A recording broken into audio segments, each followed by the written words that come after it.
thiên thủy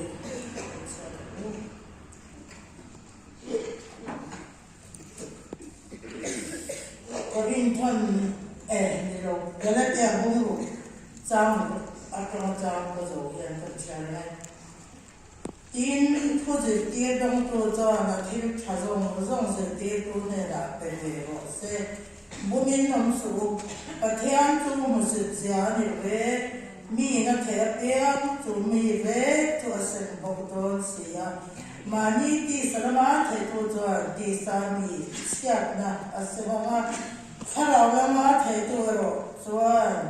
kharawa mi cho tu na se đó ni chút thì cho kim thả thì những số âm u cái nhìn thả ra là giống in anh tất cả cho mình sẽ đó gì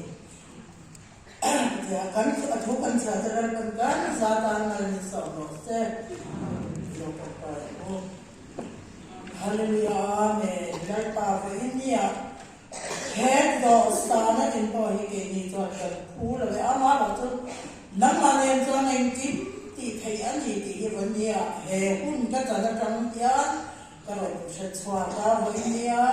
ít thu cần trả cái cái là ba chỉ trả thẻ chỉ trả thẻ tu cho nên anh chỉ thẻ cho anh sinh đó là chỉ trả thẻ tu trả ra thẻ cho anh trả ra và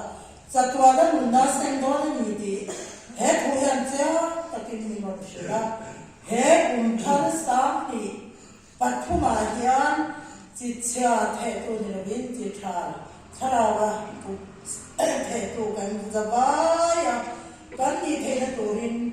ô lần bài trả ra theo chúng ta giờ vay giờ mình vẫn thuần trả ra cái tầm chế lần bài cái đó mình phải đi hay là dính thẻ mình xem nó đi mất rồi cái tan cho là chúng nó tụt ra lần bài hôm sinh trả ra mình xem trả cái vàng mình hay cùng trả đi có cái lòng tập em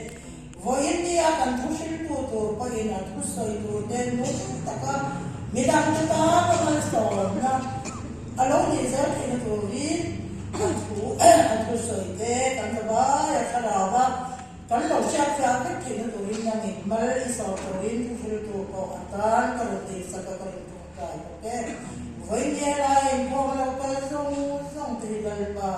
in pa mai fa te an ni a nằm cho đi trong chân đằng ông mà đấy thu đặt xe thì nó đi pháกันสบายยันเลยป่ะนั่น